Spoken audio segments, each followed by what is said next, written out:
Well, a great big howdy and good morning. Thank you for allowing me in for this little visit this morning.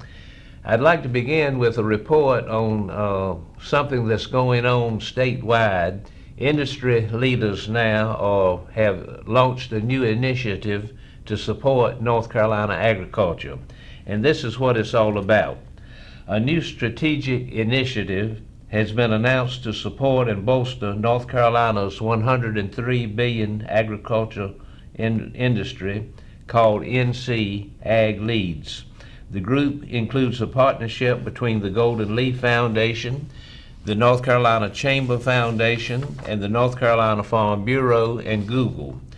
The NC Ag Leads initiative aims to enable stakeholders to identify, educate, and strategize for the impacts of external factors on the future of North Carolina's agriculture industry. This includes positioning the state's capital markets, educational systems, farmer community, and the processing and marketing aspects of the industry in order to leverage future opportunities. Leading the initiative is a steering committee that includes Commissioner of Agriculture Steve Troxler, North Carolina Farm Bureau President Sean Harding, North Carolina Chamber President and CEO Gary Salamito, and Golden Leaf Board members Lawrence Davenport, Lawrence Lilly, and Don Flo, and Gold Leaf President and CEO Scott Hamilton. I never cease to be amazed by the state's agriculture and agribusiness industry and its collective contributions to the state and the world. I believe it has been even brighter and has a brighter future ahead as we work together to increase production to meet the global demand for food, North Carolina Agriculture Commissioner Steve Troxler said in this initial announcement. NC Ag Leads is about coming together, discussing and establishing priorities, identifying things we can control, and building up on our deep agricultural foundation to move the industry forward.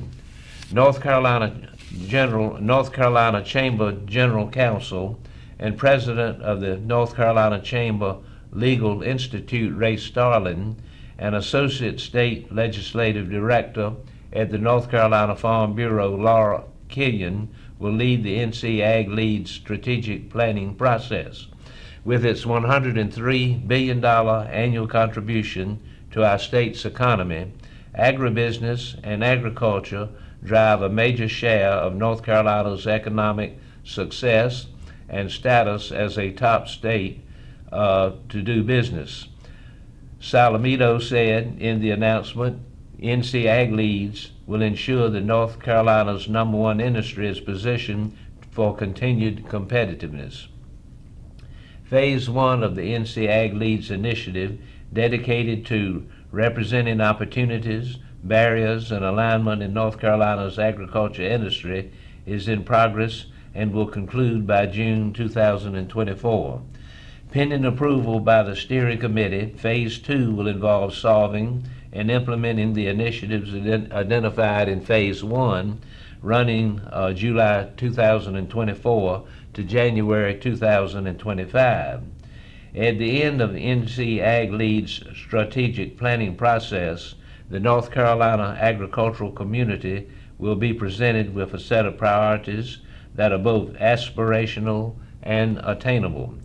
If implemented, these priorities have the potential to enhance productivity, economic vitality, and community cohesion within the industry, charting a prosperous future for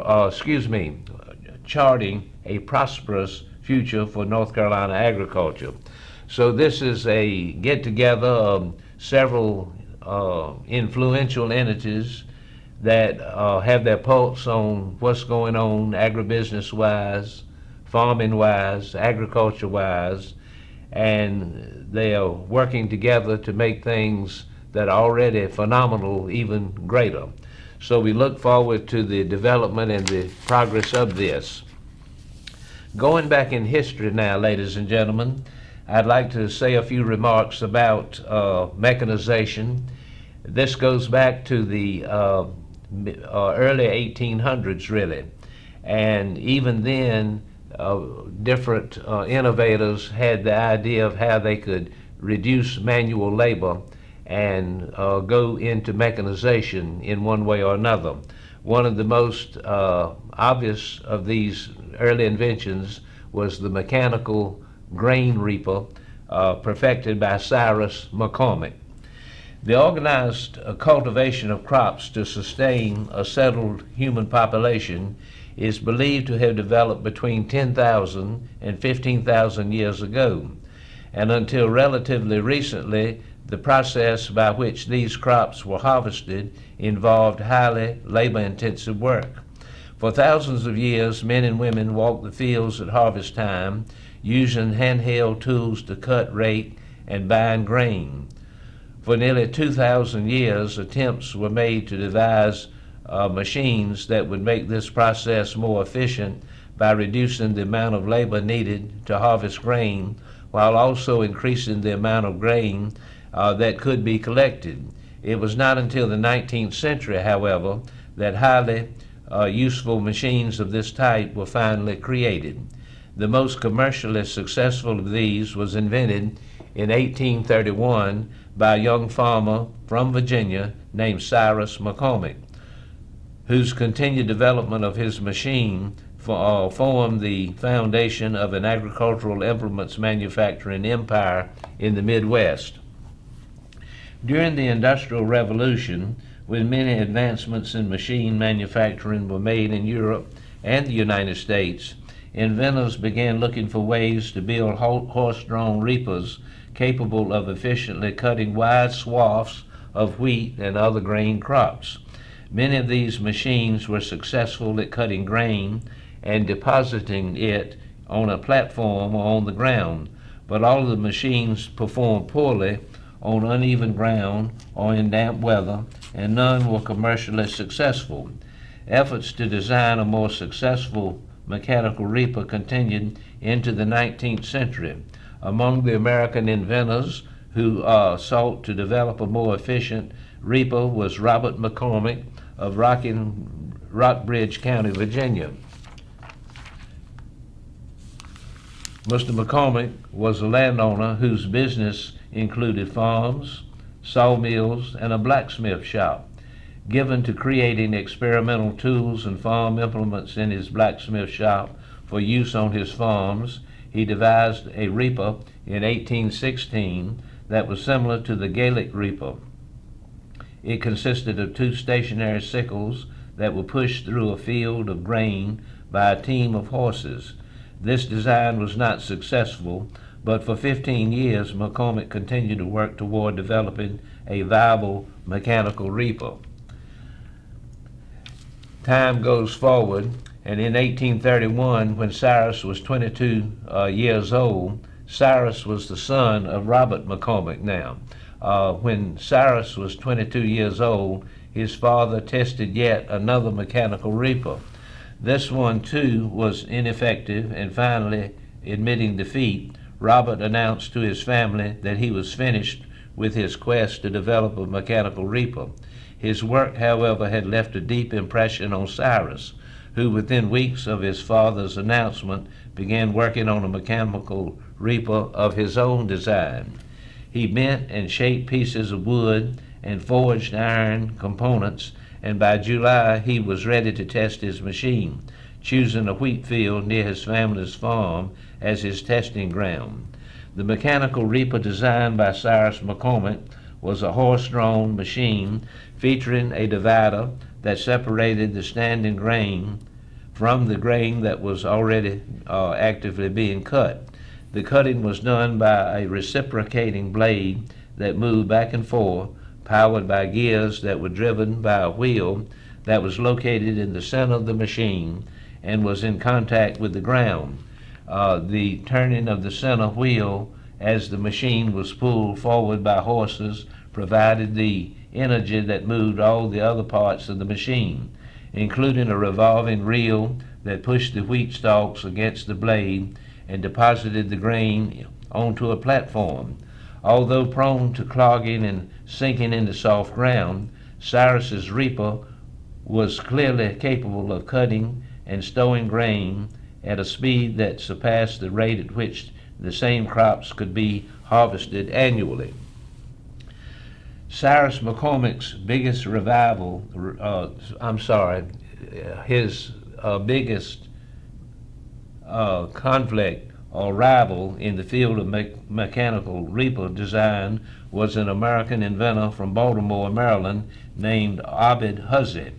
In the early 1830s, Hussey designed and built a machine that functioned in a similar manner to McCormick's. Like McCormick's machine, Hussey's reaper featured a reciprocating cutting bar powered by gears, but the gears were connected to two drive wheels, while McCormick's reaper had just one drive wheel.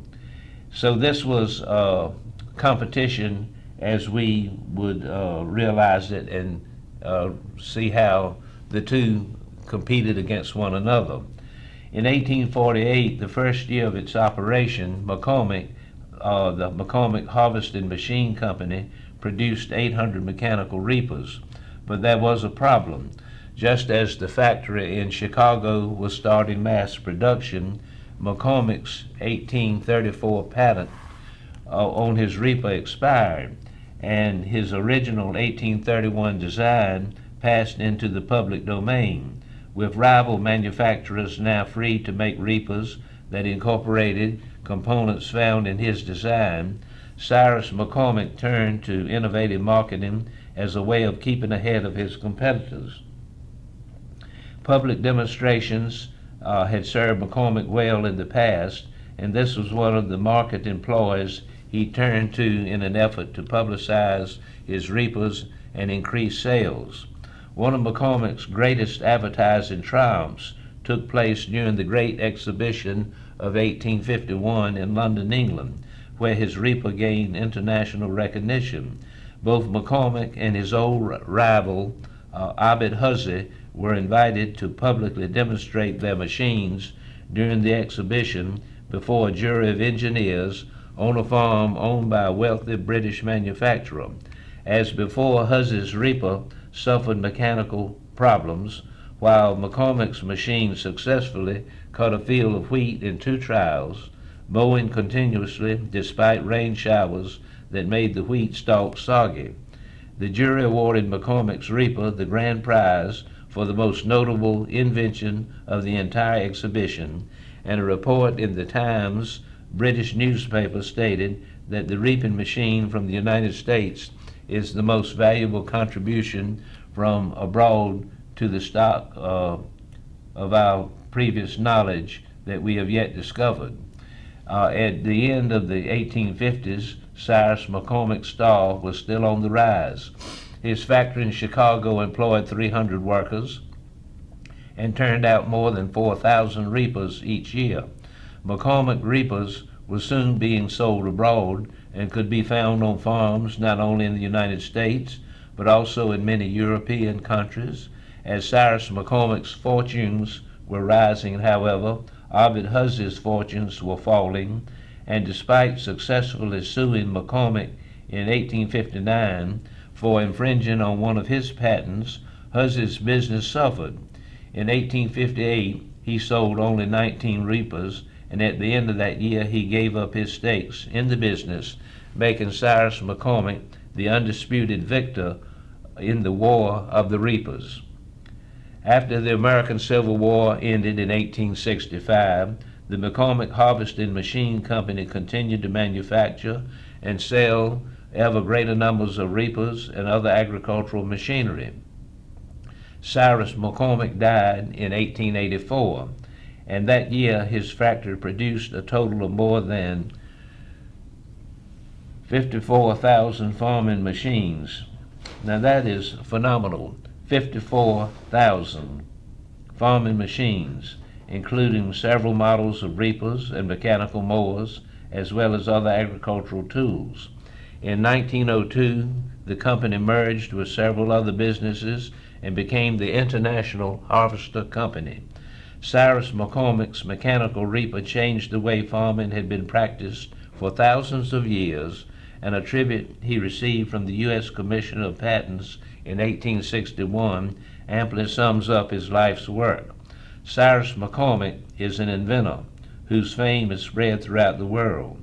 His genius has done honor to his own country and has been the admiration of foreign nations, and he will live in the grateful recollection of mankind as long as the reaping machine is employed in gathering harvest. Well said. This is all my time today. Thank you for tuning in. Thank you for letting me come and have a few visit with you for a few minutes. I look forward to next week. Have a good week and God bless.